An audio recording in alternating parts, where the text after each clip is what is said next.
자 봅시다. 자 fx는 절대값을 이용해서 표현하고 있습니다. 그러면 절대값을 풀어야겠죠? x의 범위에 따라서. 맞나? 그러면 x가 0보다 클 때는 x분의 x가 되는 거니까 1이 되는 거고, x가 0보다 작을 때는 x분의 마이너스 x가 되는 거니까 마이너스 1이 되는 거고, x가 0일 때는 0이다 라고 얘기를 합니다. 그리고 지금 합성함수 극한을 물어보고 있으니까 그래프는 필수적으로, 필수까지는 아니죠. 그려놓으면 편하다라는 거. 그리기 부담스럽진 않으니까요. 그래서 이거 0보다 클 때는 이런 상수함수, 0보다 작을 때는 이런 상수함수, 함수값에서는 여기 이렇게 된다라는 거. 됐죠? 그 다음 gx는 가우스 함수를 생각해놨는데, 뭐 이거는 그래프 그림 연습 좀 합시다. 이거는 대체 그래프를 어떻게 그리냐? 우리는 단순하게 y는 가우스 x다 라고 했을 때 이 함수 그래프는 계단식으로 된다라는 거. 이 정도는 좀 알아줘야 됩니다. 이렇게 된다라는 거. 왜냐하면 가우스는 함수라고 얘기를 하지만 결론적으로는 정수예요. 어떠한 정수. 그래서 이것만 가우스 문제 나오는 것은 이것만 외우라고 하거든. 가우스 x가 어떠한 정수 n이 되려면 x의 범위는 이렇게 될 것이다 라는 것 정도만 외우라고 하는데, 이렇게 단순한 x가 아니라 x제곱이 들어갔다라고 하면 이제 털어내리기라고 일단은 말해 놓겠습니다. 근데 그 정확한 원리를 좀 이해해 보려고 하거든. 일단은 얘 함수를 그리려면 가우스 안에 있는 함수 y는 x제곱을 한번 그려보겠습니다. 이런 발상을 조금 가져주세요. 이런 거. y는 x제곱을 그려놓겠습니다. 자, 그러면 여기에다 가우스를 씌웠다라는 건 그냥 우리 생각해봐봐. 소수점 나왔잖아. 5.xx가 나왔다라고 하면 이 가우스를 씌우면 딱 5가 된다라는 거. 알겠니? 뭐 가우스가 뭐 3.xx다라고 하면 그냥 3이 된다는 거. 반올림 개념이 아니라 내림 개념이거든. 소수점 뒤에 부분을 다 갖다 버린다라고 생각하는 거야. 알겠니? 그러면 얘가 이 x제곱, y는 x제곱 그 값이 일단 정수가 되는 거. y 값이 정수가 되는 값들을 좀 찾아봐봐.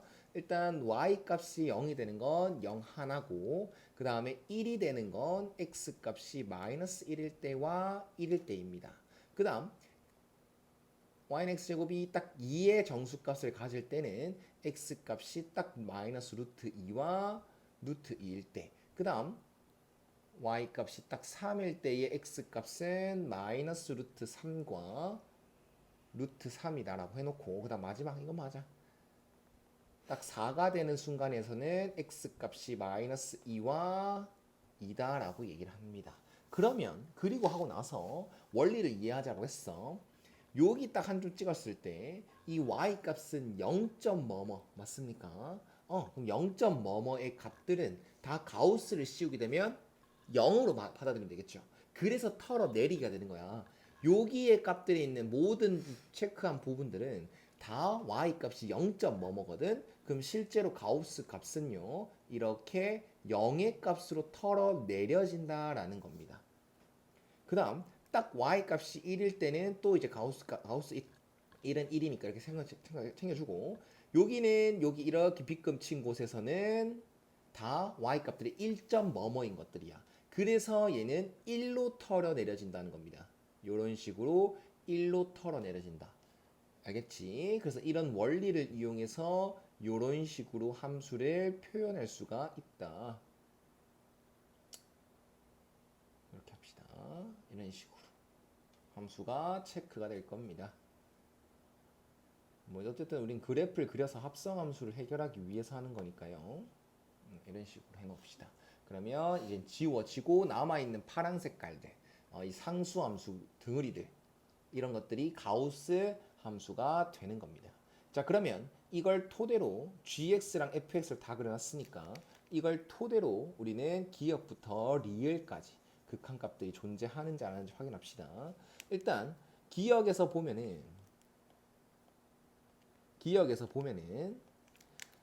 x가 0으로 갈 때에 이 합성함수를 묻고 있어. 그러면 0에 대해서 자극한 우극한 나눌 필요가 없네요. 판단하기 힘들면 다 나누셔야 되고 자극한 값, 우극한 값을 다 나눠야 되는데 gx는 x는 0 부근에서 연소함수인 거 맞아? 그래서 얘는 그냥 극한 값만 씌워주면 돼. 얘가 모두 다가 아니다. 연소함수는 상관없죠. 네, 미안합니다. 좌극한 한번 해봅시다. 이렇게 있을 때 합성함수 극한은 얘를 t라고 놓고 x가 0에 대해 좌극한으로 갈 때 gx는 어디로 가는지 보면 되는데 0에 대해서 좌극한일 때 그 y 값은 0이 되는 거 맞습니까? 그런데 얘는 0보다 큰 데서와 작은 데서와를 찾아야 돼. 근데 0보다 큰 데서 오는 것도 아니고 작은 데서 오는 것도 아니고 0과 같은 곳에서 오지. 그럼 얘는 f0 함수값으로 바뀐다라는 걸 알고 있었으면 합니다. 알겠죠? 그 다음 리미트 x가 0에 대해서 우극한도 마찬가지로 합성함수로 받아들이면 얘는 어디로 가냐? x가 0으로 갈 때 얘 0에 대해서 우극한일 때 얘 gx는 즉 t는 0으로 간다. 근데 얘 또한 큰 데서 오는 것도 아니고 작은 데서 오는 것도 아니고 같은 데서 오니까 얘는 그냥 함수값으로 받아들이면 된다는 겁니다. 그래서 모두 다 0의 값으로 취급해주면 되는 거니까 이런 식으로 극한값 존재하는구나 생각해 주시면 되는 거고. 자, 이것도 연습합시다. 자, 니은 리미트 x는 0에 대해서 좌극한 gfx. 그럼 얘를 이번엔 t로 치환하는 거고 fx를 바라봤을 때 0에 대해서 좌극하는 뭐야? 라고 하면은 마이너스 1로 갑니다. 그런데 얘도 마이너스 1보다 큰 데서 오는 것도 아니고 작은 데서 오는 것도 아니고 같은 데서 오니까 얘는 그냥 함수값으로 받아들이면 되는 겁니다. 그래서 g-1은 딱 여기 찍혀 있는 거 보이죠? 1이다 라고 생각하시면 되고 리미트 x가 0에 대해서 우극한 gfx 얘도 마찬가지로 얘도 t라고 해줬을 때 얘도 0에 대해서 우극한은 1로 가는데 큰 데서 오는 것도 아니고 작은 데서 오는 것도 아니니까 함수값으로 생각하시면 되고 g1은 또 1의 값을 가진다라고 마무리 지어주면 되겠네요. 그럼 얘도 극한값은 존재하네. 그 다음 디귿 봅시다. 디귿은 허접하죠. 왜 허접합니까? 그냥 이 값이 존재하냐 물어봤지 않습니까? 그럼 안에 있는 괄호 안에 있는 것부터 당연히 계산해야 되겠죠. gx는 0에 대해서 좌극한 값이나 우극한 값이 모두 다 뭡니까? 0입니다. 왜? gx는 연소함수니까. 그래서 이 값은 그냥 0이 되는 겁니다. 0이 되는 거예요. 0. 그래서 f0은 뭐야? 0이요. 값이 존재해야 하네? 당연히 하지. 당연히 하죠. 맞나요? 근데 리을을 봅시다. 리을은요. 리미트 x가 0으로 갈 때 fx한테 물어봤는데 fx는 0에 대해서 불연속이죠. 근데 불연속인 이유가 뭐 함수값이랑 상관없이 자극한 값과 우극한 값이 같아 달라. 다르지. 그러면 극한값이 존재해야 하네. 안 하죠. gx는 x는 0에 대해서 극한값 존재하지 않습니다. 그럼 이 값이 정의되지 않는데 g 무시기가 물어볼 이유가 있겠습니까? 이 값 자체가 존재하지 않는데 g 무식이 뭐 어떻게 물어보겠습니까? 이 값 자체가 존재하지 않는데. 그래서 리을만 틀렸고 나머지는 다 존재한다라고 결론을 지으시면 될 것 같습니다.